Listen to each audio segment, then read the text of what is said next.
মধ্যপ্রাচ্যের উত্তপ্ত পরিস্থিতিতে যোগ হলো আরেকটি নতুন মাত্রা। কাতারে থাকা মার্কিন ঘাঁটিকে লক্ষ্য করে ইরানের হামলা। যদিও এটি সরাসরি মুখোমুখি সংঘর্ষ ছিল না, তবুও এতে রয়েছে এক গুরুত্বপূর্ণ বার্তা। বিশ্লেষকরা বলছেন এটি মূলত একটি ক্যালকুলেটেড স্ট্রাইক, যা একদিকে প্রতিক্রিয়ার প্রতীক, অন্যদিকে পূর্ণ মাত্রার যুদ্ধে জড়ানোর ঝুঁকি এড়িয়ে চলার কৌশল। আন্তর্জাতিক সংবাদ মাধ্যমগুলোর প্রতিবেদন অনুযায়ী ইরান হামলার ঠিক আধ ঘন্টা আগেই কাতারকে বিষয়টি অবহিত করে, আর কাতার তার সঙ্গে সঙ্গে জানিয়ে দেয় যুক্তরাষ্ট্রকে। ফলে হামলার প্রকৃত উদ্দেশ্য ছিল প্রতিশোধের বার্তা দেওয়া, সরাসরি যুদ্ধ নয়।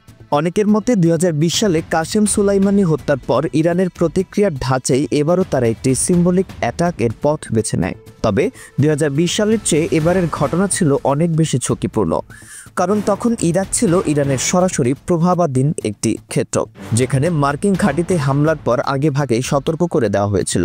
কিন্তু কাতার একটি স্বাধীন জিসিসি-ভুক্ত দেশ এবং যুক্তরাষ্ট্রের ঘনিষ্ঠ মিত্র।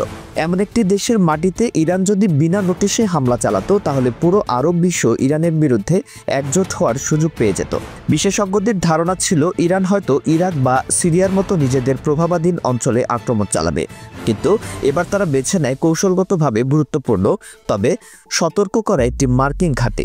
লক্ষ্য একটাই, বার্তা দেওয়া, কিন্তু যুদ্ধ ডেকে না আনা। এর আগে ইরান যদি ইরাকের ঘাঁটিতে আবার আগের মতো নোটিশ দিয়ে হামলা করত, তাহলে সেটি আগের ঘটনার পুনরাবৃত্তি মনে হতো। আবার যদি কোনো ঘাঁটিতে বিনা নোটিশে হামলা করে মার্কিন সৈন্য হতাহত হতো, তাহলেও সেটি রূপ নিত বড়সড় যুদ্ধের সূচনায়। এসব সম্ভাবনা বিবেচনায় নিয়েই ইরান এবার এক নতুন কৌশল গ্রহণ করে। হামলার লক্ষ্যবস্তু ছিল মধ্যপ্রাচ্যে মার্কিন সামরিক উপস্থিতির সবচেয়ে গুরুত্বপূর্ণ কেন্দ্রগুলোর একটি, কাতারের মার্কিন ঘাঁটি। কিন্তু আগেভাগেই জানিয়ে দিয়ে তারা নিশ্চিত করেছে যাতে কোনো মানবিক ক্ষয়ক্ষতি না হয়। একই সঙ্গে একটি রাজনৈতিক বার্তা পৌঁছে দেওয়া যায়। এই হামলার পরপরই সৌদি আরব, কাতার ও আরও কয়েকটি আরব দেশ ইরানের বিরুদ্ধে কঠোর বিবৃতি দিয়েছে। ফলে এটি একটি কূটনৈতিক চাপে রূপ নিতে পারে যদি ইরান ভবিষ্যতে এই ধরনের হামলা অব্যাহত রাখে। বিশ্লেষকরা বলছেন ইরান হয়তো জানে যুক্তরাষ্ট্র যদি সরাসরি যুদ্ধে জড়ায়, তবে তা হবে ইরানের জন্য ধ্বংসাত্মক। চারপাশে মার্কিন ঘাঁটি, ইসরায়েল এবং আরব সুন্নি দেশগুলোর অবস্থা বিবেচনায় ইরান এখন বড় টাইমে চলছে। তবে বাস্তবতা হলো ইরান বর্তমানে সরাসরি ইসরায়েলের সঙ্গে সংঘাতে ব্যস্ত।